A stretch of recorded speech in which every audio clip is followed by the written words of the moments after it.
Hey everyone, welcome to another Monday mail call. This week I got a package from Dan from Polar Currency. Hi Dan, how you doing? Uh, I'm filming this just before we do our next roundtable, so I look forward to doing that. And I have no idea what we're talking about, but it'll be cool. Anyway, Dan sent me a card. Gazebo in a blizzard, White Bear Lake, Minnesota. Yeah, I used to live in Minnesota. I remember winters. And he put, Stu, hey, had some extra notes that I thought may be used for your auction. Use them as you see fit, appropriate. Appreciate all that you do for currency, and thanks for inspiring me. Dan from Polar Currency. I remember Dan's first video, and he gave me a huge thanks, and I've been blown away by all the videos that Dan does, so much so that now we do the roundtable. For those of you who haven't watched our roundtables, they're pretty cool. They're about an hour long, but there's myself, Dan, Dustin Whitty, and Ontario 100. And basically, we are on there for roughly an hour talking currency. It's pretty fascinating. I enjoy doing it. I think it's pretty cool. Dan sent me a couple notes, and he gave me a cheat sheet. So I will definitely be going off the cheat sheet here. Let's take a look at what he has sent. He sent quite a few. He started off with a Philippines 1 peso, and you can see this is part of the Victory Series number 66. It's called that because this was after the Philippines were liberated. They put out the Victory Series with victory on the back. I want to say they went up to the 100 denomination. I think I have up to the $50 denomination. But he had an extra one, and he wanted to send it my way, and I appreciate that. And who knows, maybe these will end up in an auction. He also sent me a $10 Canadian note, Bank of Canada, and this, I want to say, he called this the Journey issue. I'm taking that as a commemorative. That's what I'm taking that as. So a $10 commemorative from Canada. And it's just too bad that we can't do commemoratives. That would be really cool if we had commemoratives here in the U.S. Also, he sent me some Mexican pesos. And since I speak Spanish about as good as I speak Russian, which is not, this is what I've got here. Let's see. Can't make out a whole lot, but Banco de Mexico, this is 1 peso, and this one, checking out the back, there we go, from the American Banknote Company. That's always interesting that the American Banknote Company printed these.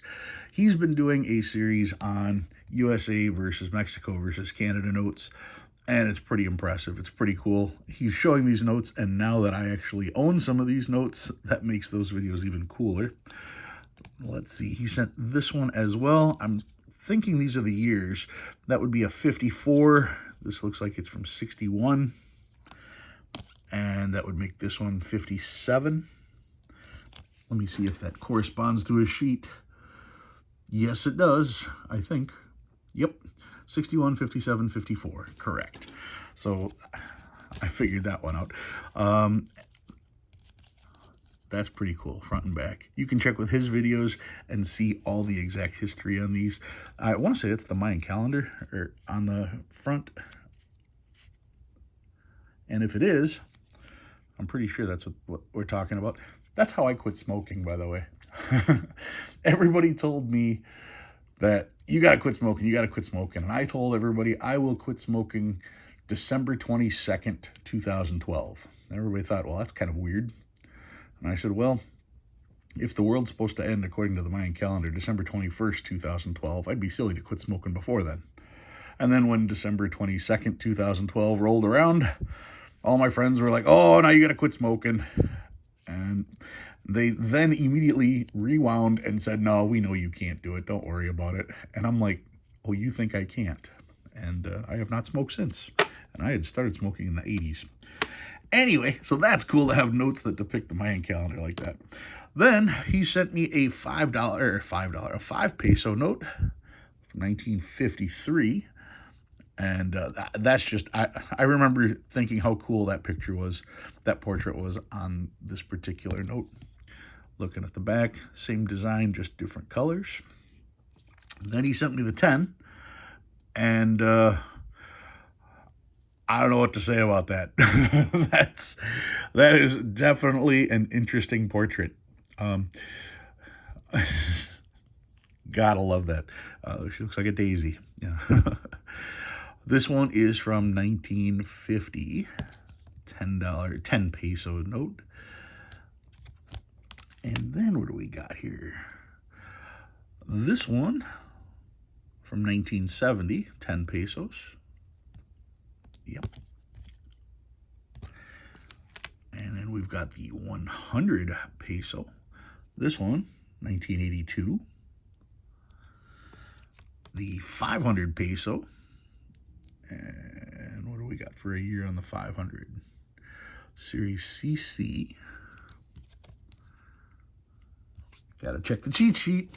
500 peso, 1982. There is a 1,000 peso, and this would be from, I want to say 1985, because this one is definitely the newer looking one. Yep, 1985 right there. An older 1,000 peso. This one's 1977. Easy to see there. And that's pretty cool. But the coolest note that he sent me, this is the one that I think is awesome. This is a 10 peso note from Cuba. And to me, that is mind-blowing, because this comes from a time when Cuba was the Vegas before Vegas was the Vegas.